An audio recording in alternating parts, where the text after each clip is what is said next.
Good day mga ka-good deal. I'm Ayan. And I'm with Jeros Gabriel and Renzo Duat for our new season of Good Talk, Good Talk Season 2. So, una sa lahat, thanks for being here, Renzo and Jeros. Palakpakan nyo naman sila. Yan, salamat. So, ibang level ng discussion na naman to, Jeros and Renzo. Siyempre, we will still discuss about appliance, gadgets, car accessories, motorcycle accessories this time, pati e-bike kung kaya natin isama sa usapan. And motorcycle, baka pwede na rin nating pag-usapan yan. And since these are the experts, marami talaga tayong pwedeng itanong sa kanila. Okay, game. Balik tayo dun sa iPhone kwento mo bago natin makalimutan. Ano yung kwento mo about iPhone? Diba sabi ko nga sa inyo kanina na I always dreamt to have an iPhone. May dumating, I think sabi ko, binigay sa akin ng universe na itong time na to, magkaka-iPhone ka na, Renzo.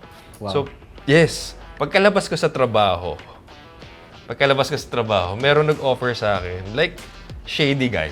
Okay. Shady guy. Sabi niya, napulot lang daw na tong phone. Wow. Napulot na. Yeah! So, siya tumatambay. GSM. Sa sa tapat ng Pagcor. Sabi ko, siguro may-ari nito Chinese or what not. Ano to? I was mga 22 years old. 22. Kung sumusweldo na, kaya ko na bumili kahit at some point. In-offer niya sa akin. Sabi ko, magkano? Magkano mo binibenta niya? Pero nagtaka all of a sudden na in-offer sa... Do you know him? Sasakay ako ng jeep eh. Okay. Sa kantin, sasakay ng jeep, uwi ako ng apartment ko. In-offer niya sa akin, boss, baka gusto mo itong phone. Hindi ko alam kung ano to eh. Napulot ko lang. Pero mukhang shady guy. Binibenta ko 2,500. Wow. Oh. Latest latest na, alam ko na latest yun. Kasi ina-eye ko siya eh. 2,500. Sabi ko, Binili mo? hindi, sinay ko muna. Okay. Alam ko, nandito pa yata yung on mga iPhone 5 dito, siguro. O sa, pag-start tuloy, pag-on ko, hindi ayaw mag-on. Sabi niya, ay, napulot ka po boss, ganyan eh. Pero siguro lowbat lang. Pero ending, fast forward, binayaran ko siya 2,500. Hindi na ako tumawag kasi, baka ma-offer doon sa kasabay ko rin na sasakay ng jeep eh. So, pagdating ko sa apartment, excited ako kasi yung doormate ko may charger eh. Pagsaksa ko ng charger, hindi rin nagcha-charge. The Bluetooth device. Hindi siya fake. Hindi siya China na iPhone. Okay. Bro, mas worse pa doon. Ano? Dami lang. Oh my God! Ay, sorry. So, shell lang. Shell.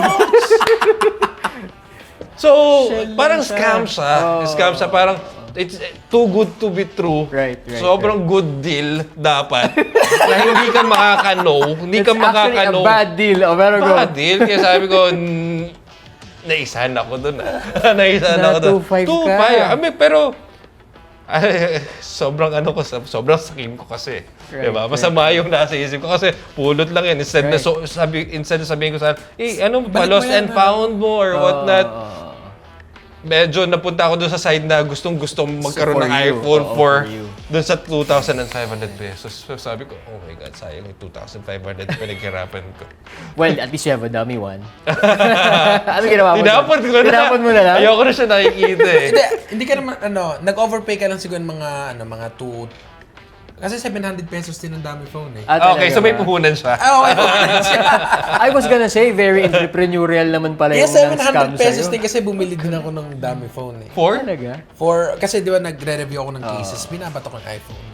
Oo, okay. hindi naman siya- Para hindi yung original. Para hindi nga. Okay, gets. For So yung binati niya siguro, yung napulot niya, nabinenta sa akin. So ikaw wala may kasalanan nun. But ano pa to eh, 22 pa siya nun eh, di ba? So, grabe yan. So yeah, yun yung iPhone story ko. Kaya siguro hindi na ako bumili ng iPhone. Yeah, yung sasabihin ko siguro that could be one reason na parang since because of that situation, parang he never looked at Ngayon iPhone. meron na tayong analysis of his childhood trauma. Ay, ano pala to? Teenage trauma. Teenage. Ano ba tawag dito? Oo, Parang ano? session pala doon. Oo, session. Therapy. Therapy session. But thanks for sharing that. No, I hope baka may ganun ka ring experience pa naman na ishang ka. Wala naman. Malabo kasi ang hilig mo mag-review ng mga ganun-ganun. Hindi mo may isa. Pag hawak pa lang niya, Alam fake niya. to ha. Yeah, there was even one instance na he mentioned na he was reviewing something na madalas makalimutan ng iba. Like, there was a phone na physically pag hinawakan mo, medyo matalas yung edge. Ay. No, Alam nabanggap mo mo yun, yan eh. hindi ka malulusutan nun. No, hindi. Yung napag-usapan namin on how I review the device. Kasi di ba, when you watch phone reviews, isa lang naman sinasabi. They talk about the phone, the performance, blah, blah, blah. Ako, I talk about the ergonomics din ng phone eh. Na parang, example, So, hindi lang common specs. yeah, parang if we're gonna talk about S25 Ultra versus an Honor Magic 7 Pro, mas masarap hawakan si Honor Magic 7 Pro.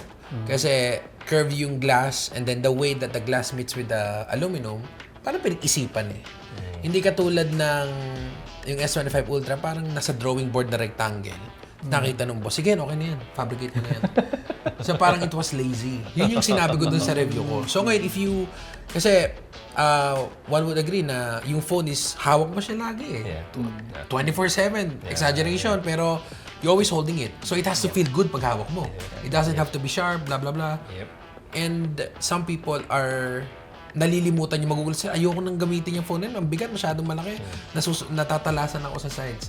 And yun yung something na I add whenever I make my reviews. So sinabi ko na, yung ergonomics niya is, parang sa mga cars na parang, ayoko na pag hinawakan ko to plastic. Gusto ko medyo soft feel yung sa windows ko eh. May mga ganun tayong feel eh. I'm gonna go there to you naman sa car reviews, pero on a deeper level. Was there ever a car na nabili na ninyo, tapos nung chinek mo ulit, na kasi para ibenta na ninyo, ay parang naisahan ako doon na parang hindi ko to mabibenta at a good price. Marami. So, sobrang dami, ayoko na yung kwento. marami. Saan usually yan na hindi na-capture na kaya hindi mo na ma-recommend sa iba? Hindi nyo na-capture na ay pangit pala tong side na to sana. Used car, Used car, sa used car. Pag nalusutan kami ng major issue, like transmission, hindi namin nagawa yung proper na due diligence, hindi namin na-test drive ng malayo. Kasi kapag kanto-kanto lang, hindi mo makikita yung issues. Pag hindi mo na bomba pa. Yeah. So, kailangan mo talagang i-perform at least yung 188-point inspection para at least good deal talaga. Good deal talaga, Yeah. for sure, na Yeah. good deal siya. So yung mga ganun, paano hindi na nabibenta? Or Gagawa ko ng vlog. I mean, meron akong raw videos ito i-edit ko. Like, we lost more than 500,000 dahil sa mga wrong decisions ko. Oh, yeah. Diyan sa ganyan. Kasi hindi mo pwedeng ibenta yun eh. Sa merkado kasi nga alam mong may issue. Correct. Na pag-abutan ka eh. Kasi reputation mo naman yung may sira doon. 'Di ba? Parang si brother, pag sinabi niya ang ganda nitong phone na to, ang sarap hawakan, pero ang totoo niyan ang tulis. Masasira siya, hindi siya pagkakatiwalaan ng audience niya. So same with me. And I think very similar ka that's why people trust you. Yeah. Your authenticity and genuinity. Siya yung phone na I can rely on regardless eh. And I don't also think that you'd get 100% of your audience love you anyway. Ang gusto kasi nila parang yung standards ko, ibaba ako doon kasi, yeah, di ba? Which something na hindi ko ginagawa.